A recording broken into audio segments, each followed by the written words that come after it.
أتى أمر الله فلا تستعجلوه سبحانه وتعالى عما يشركون ينزل الملائكة بالروح من أمره على من يشاء من عباده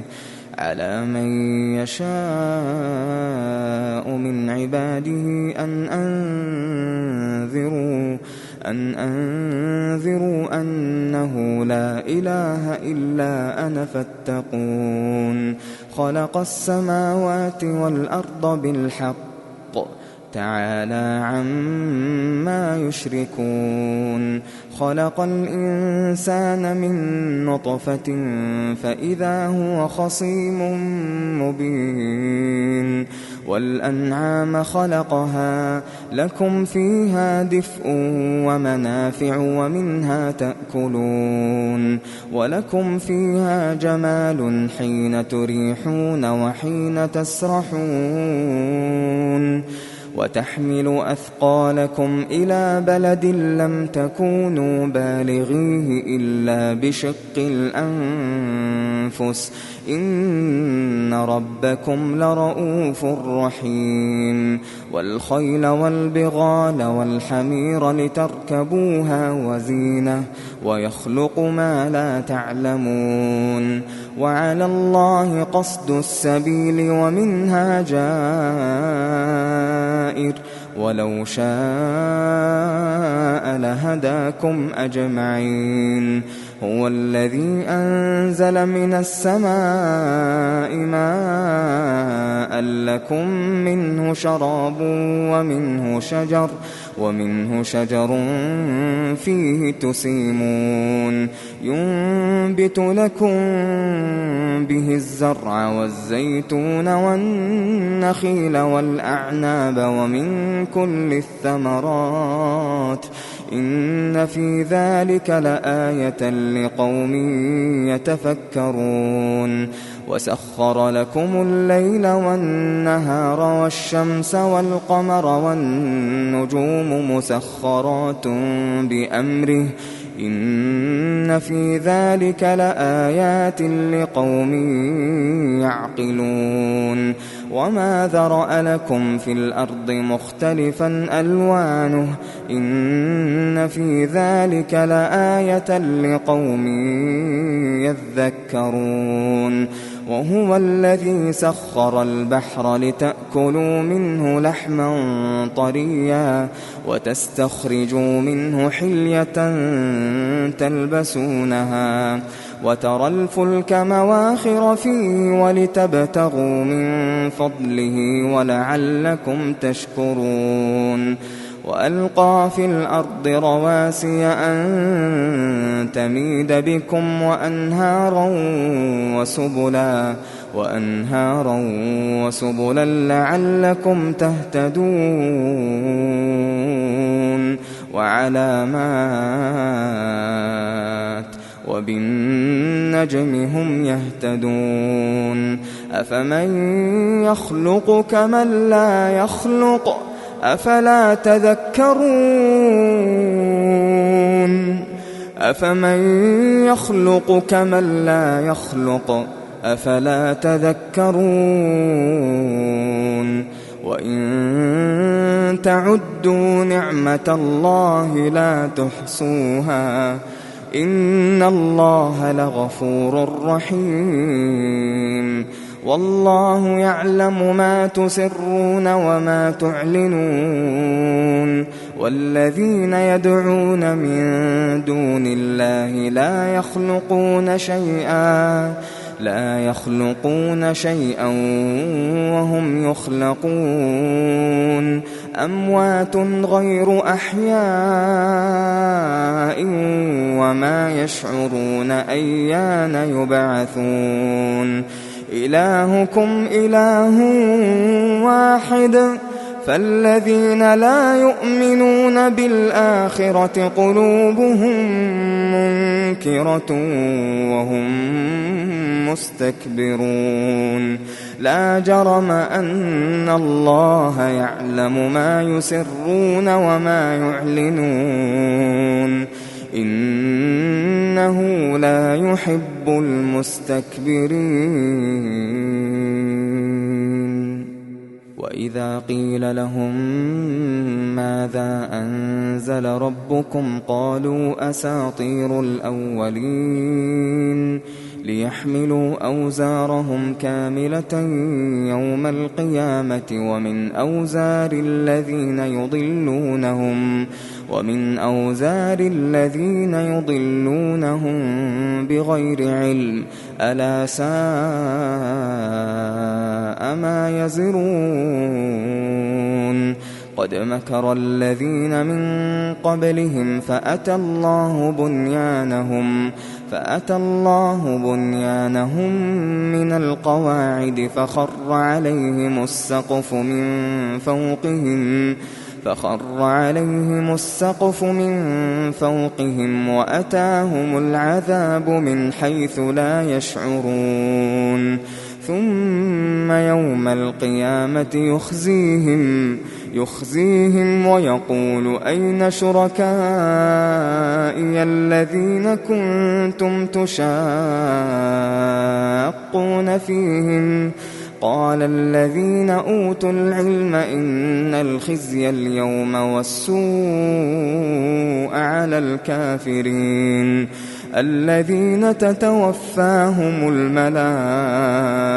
الملائكة ظالمي أنفسهم فألقوا السلم ما كنا نعمل من سوء بلى إن الله عليم بما كنتم تعملون. فادخلوا أبواب جهنم خالدين فيها فلبئس مثوى المتكبرين. وقيل للذين اتقوا ماذا أنزل ربكم قالوا خيرا للذين أحسنوا في هذه الدنيا حسنة ولدار الآخرة خير ولنعم دار المتقين. جنات عدن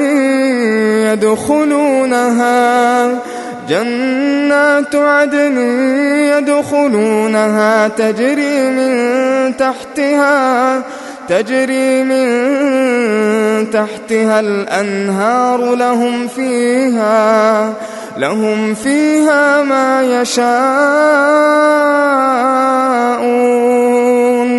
كذلك يجزي الله المتقين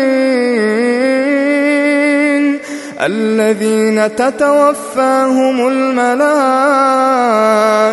طيبين يقولون سلام عليكم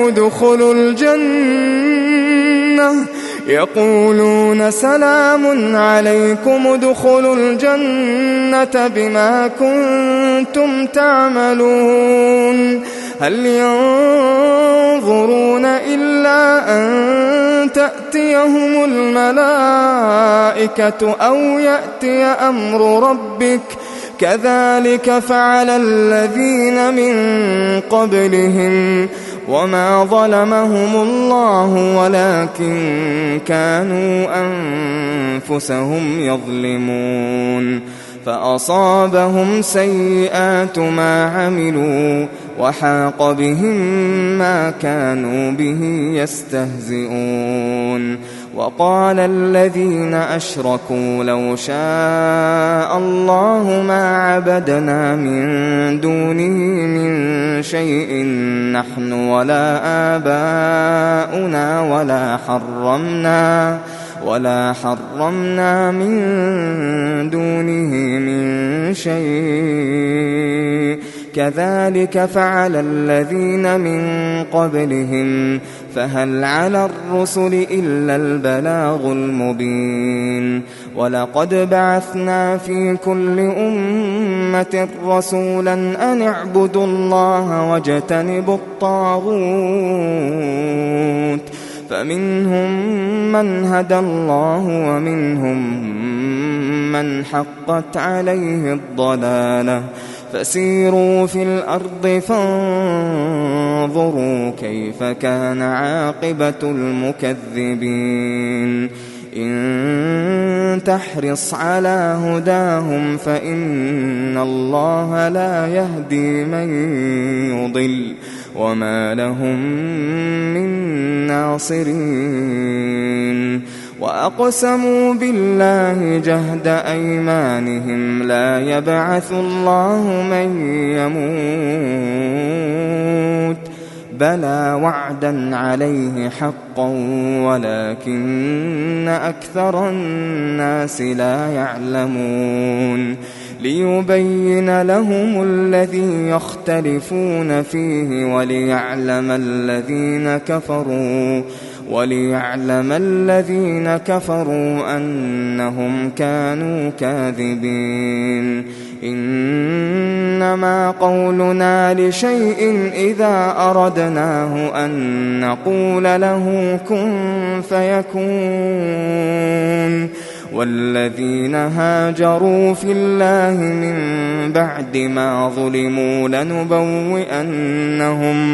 لنبوئنهم في الدنيا حسنة ولأجر الآخرة أكبر لو كانوا يعلمون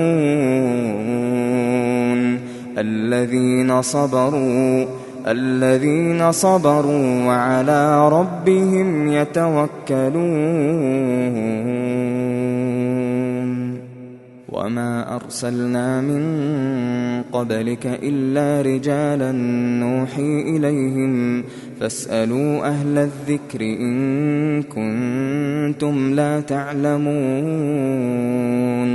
بالبينات والزبر وأنزلنا إليك الذكر لتبين للناس ما نزل إليهم ولعلهم يتفكرون أفأمن الذين مكروا السيئات أن يخسف الله بهم الأرض أو يأتيهم العذاب من حيث لا يشعرون أو يأخذهم في تقلبهم فما هم بمعجزين أو يأخذهم على تخوف فإن ربكم لرؤوف رحيم أولم يروا إلى ما خلق الله من شيء يتفيأ ظلاله عن اليمين والشمائل سجدا لله وهم داخرون ولله يسجد ما في السماوات وما في الأرض من دابة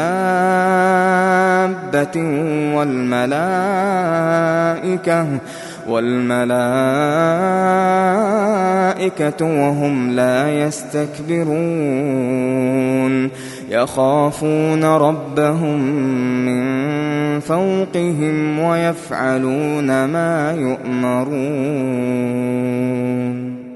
وقال الله لا تتخذوا إلهين اثنين إنما هو إله واحد فإياي فارهبون وله ما في السماوات والأرض وله الدين واصبا أفغير الله تتقون وما بكم من نعمة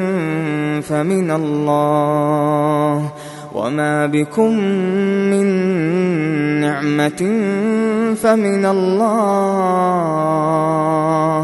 ثم إذا مسكم الضر فإليه تجأرون ثم إذا كشف الضر عنكم إذا فريق منكم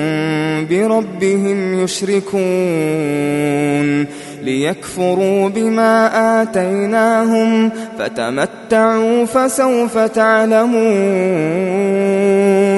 ويجعلون لما لا يعلمون نصيبا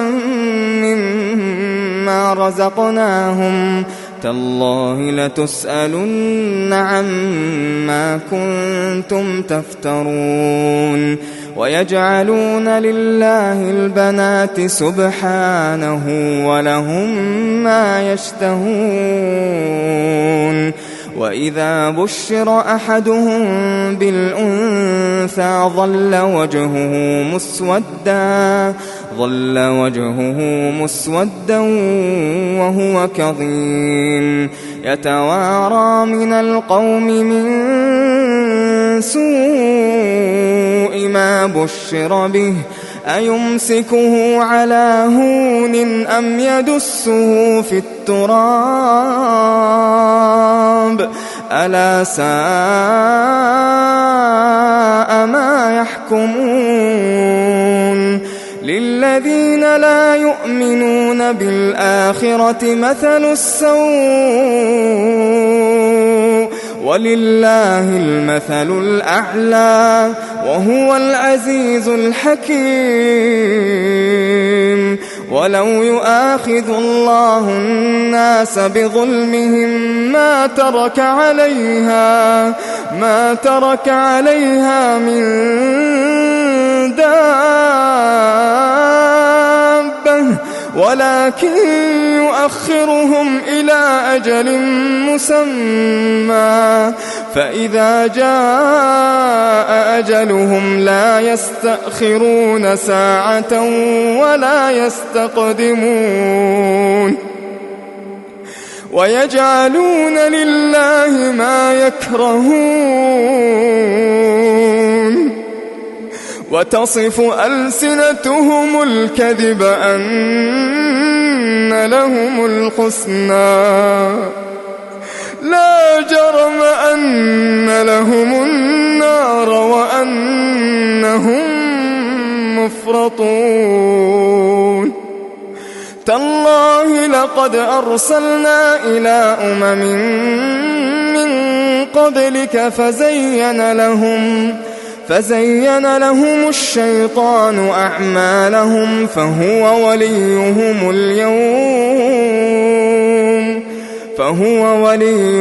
اليوم ولهم عذاب أليم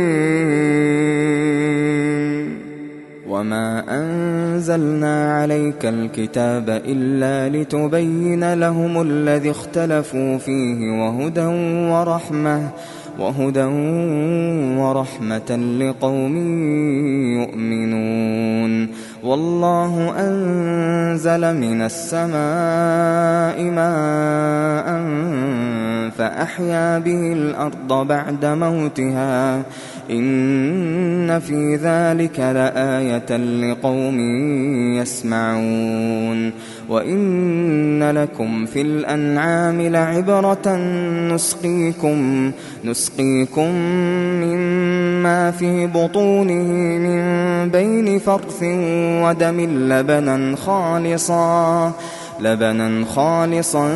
سائغا للشاربين ومن ثمرات النخيل والأعناب تتخذون منه سكرا ورزقا حسنا إن في ذلك لآية لقوم يعقلون وأوحى ربك إلى النحل أن اتخذي من الجبال بيوتا ومن الشجر ومما يعرشون ثم كلي من كل الثمرات فاسلكي سبل ربك ذللا يخرج من بطونها شراب مختلف ألوانه فيه شفاء للناس إن في ذلك لآية لقوم يتفكرون والله خلقكم ثم يتوفاكم ومنكم من يرد إلى أرذل العمر لكي لا يعلم بعد علم شيئا إن الله عليم قدير والله فضل بعضكم على بعض في الرزق فما الذين فضلوا براد رزقهم على ما ملكت أيمانهم فهم فيه سواء أفبنعمة الله يجحدون والله جعل لكم من أنفسكم أزواجا وجعل لكم من أزواجكم بنين وحفدة ورزقكم من الطيبات أفبالباطل يؤمنون وبنعمة الله هم يكفرون ويعبدون من دون الله ما لا يملك لهم رزقا من السماوات والأرض شيئا ولا يستطيعون فلا تضربوا لله الأمثال إن الله يعلم وأنتم لا تعلمون ضرب الله مثلا عبدا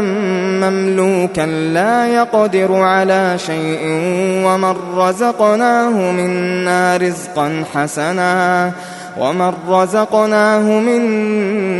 رزقا حسنا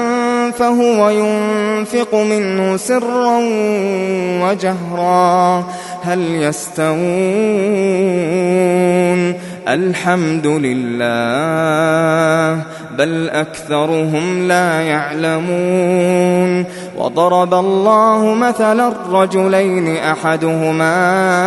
أبكم لا يقدر على شيء وهو كل على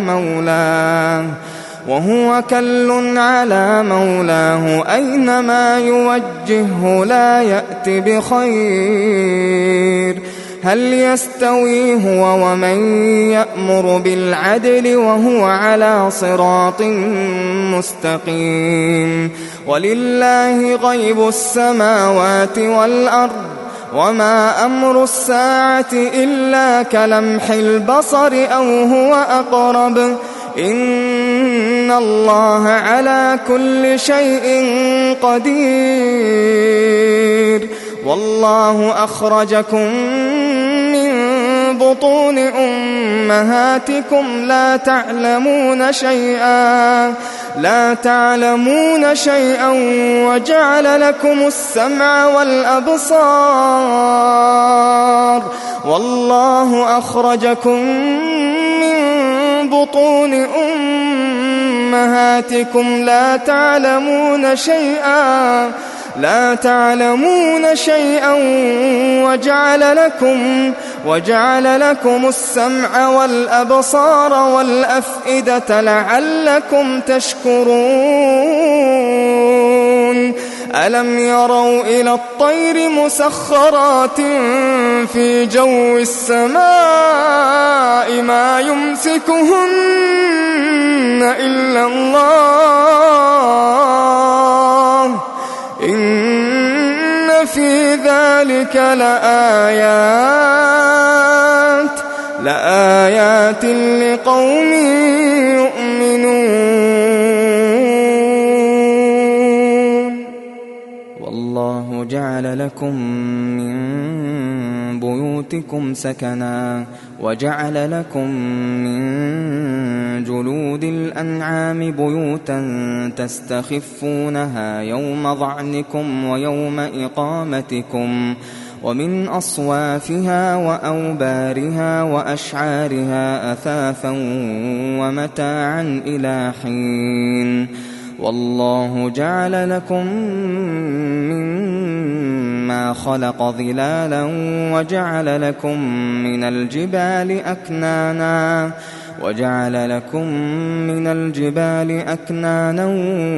وجعل لكم سرابيل تقيكم الحر وسرابيل تقيكم بأسكم كذلك يتم نعمته عليكم لعلكم تسلمون فإن تولوا فإنما عليك البلاغ المبين يعرفون نعمة الله ثم ينكرونها وأكثرهم الكافرون ويوم نبعث من كل أمة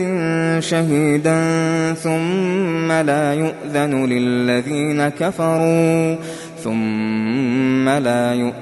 للذين كفروا ولا هم يستعتبون وإذا رأى الذين ظلموا العذاب فلا يخفف عنهم ولا هم ينظرون وإذا رأى الذين أشركوا شركاءهم قالوا ربنا هؤلاء شركاؤنا الذين كنا ندعو من دونك فألقوا إليهم القول إنكم لكاذبون وألقوا إلى الله يومئذ السلم وضل عنهم ما كانوا يفترون الذين كفروا وصدوا عن سبيل الله زدناهم عذابا فوق العذاب بما كانوا يفسدون ويوم نبعث في كل أمة شهيدا عليهم من أنفسهم وجئنا بك شهيدا على هؤلاء ونزلنا عليك الكتاب تبيانا لكل شيء وهدى ورحمة وبشرى للمسلمين إن الله يأمر بالعدل والإحسان وإيتاء ذي القربى وينهى عن الفحشاء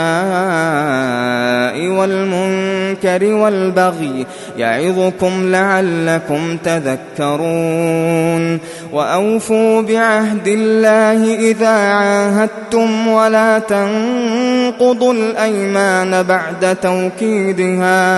ولا تنقضوا الأيمان بعد توكيدها وقد جعلتم الله عليكم كفيلا إن الله يعلم ما تفعلون ولا تكونوا كالتي نقضت غزلها من بعد قوة أنكاثا تتخذون أيمانكم دخلا بينكم أن تكون أمة هي أربى من أمة إنما يبلوكم الله به وليبينن لكم يوم القيامة ما كنتم فيه تختلفون ولو شاء الله لجعلكم أمة واحدة ولكن يضل من يشاء ويهدي من يشاء ولتسألن عما كنتم تعملون ولا تتخذوا أيمانكم دخلا بينكم فتزل قدم بعد ثبوتها وتذوقوا السوء بما صددتم عن سبيل الله ولكم عذاب عظيم ولا تشتروا بعهد الله ثمنا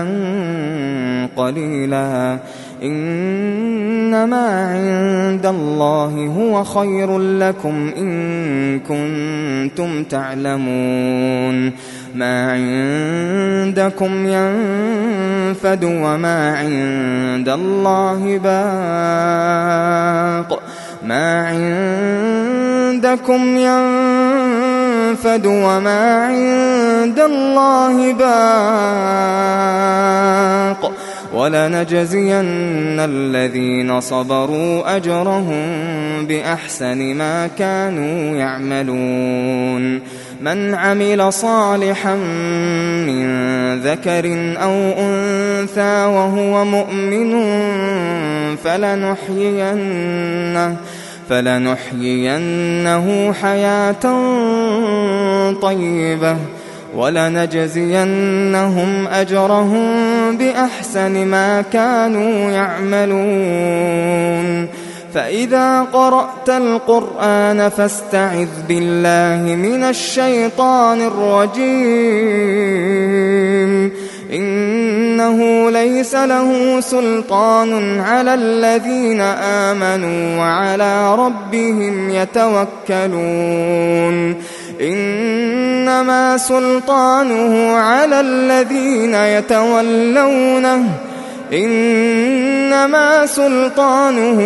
الذين يتولونه والذين هم به مشركون وإذا بدلنا آية مكان آية والله أعلم بما ينزل قالوا إنما أنت مفتر بل أكثرهم لا يعلمون قل نزله روح القدس من ربك بالحق ليثبت الذين آمنوا وهدى وبشرى للمسلمين ولقد نعلم أنهم يقولون إنما يعلمه بشر لسان الذي يلحدون إليه أعجمي وهذا لسان عربي مبين إن الذين لا يؤمنون بآيات الله لا يهديهم الله ولهم عذاب أليم إنما يفتري الكذب الذين لا يؤمنون بآيات الله وأولئك هم الكاذبون من كفر بالله من بعد إيمانه إلا من أكره وقلبه مطمئن بالإيمان ولكن من شرح بالكفر صدرا فعليهم غضب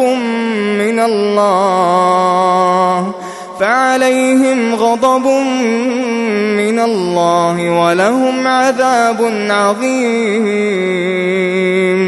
ذلك بأنه مستحب الحياة الدنيا على الآخرة وأن الله لا يهدي القوم الكافرين أولئك الذين طبع الله على قلوبهم وسمعهم وأبصارهم وأولئك هم الغافلون لا جرم أنهم في الآخرة هم الخاسرون ثم إن ربك للذين هاجروا من بعد ما فتنوا ثم جاهدوا وصبروا إن ربك من بعدها لغفور رحيم يوم تأتي كل نفس تجادل عن نفسها وتوفى كل نفس ما عملت وهم لا يظلمون. وضرب الله مثلا قرية كانت آمنة مطمئنة يأتيها رزقها رغدا من كل مكان فكفرت بأنعم الله فأذاقها الله لباس الجوع والخوف بما كانوا يصنعون. ولقد جاءهم رسول منهم فكذبوه فأخذهم العذاب وهم ظالمون. فكلوا مما رزقكم الله حلالا طيبا واشكروا نعمة الله إن كنتم إياه تعبدون. إنما حرم عليكم الميتة والدم ولحم الخنزير وما أهل لغير الله به فمن اضطر غير باغ ولا عاد فإن الله غفور رحيم. ولا تقولوا لما تصف ألسنتكم الكذب هذا حلال وهذا حرام لتفتروا على الله الكذب. إن الذين يفترون على الله الكذب لا يفلحون. متاع قليل ولهم عذاب أليم. وعلى الذين هادوا حرمنا ما قصصنا عليك من قبل وما ظلمناهم ولكن كانوا أنفسهم يظلمون. ثم إن ربك للذين عملوا السوء بجهالة ثم تابوا من بعد ذلك وأصلحوا إن ربك من بعدها لغفور رحيم. إن إبراهيم كان أمة قانتا لله حنيفا ولم يك من المشركين شاكرا لأنعمه اجتباه وهداه إلى صراط مستقيم. وآتيناه في الدنيا حسنة وإنه في الآخرة لمن الصالحين. ثم أوحينا إليك أن اتبع ملة إبراهيم حنيفا وما كان من المشركين. إنما جعل السبت على الذين اختلفوا فيه وإن ربك ليحكم بينهم يوم القيامة فيما كانوا فيه يختلفون. ادع إلى سبيل ربك بالحكمة والموعظة الحسنة وجادلهم بالتي هي أحسن إن ربك هو أعلم بمن ضل عن سبيله وهو أعلم بالمهتدين. وإن عاقبتم فعاقبوا بمثل ما عوقبتم به ولئن صبرتم لهو خير للصابرين. واصبر وما صبرك إلا بالله ولا تحزن عليهم ولا تك في ضيق مما يمكرون. إن الله مع الذين اتقوا والذين هم محسنون.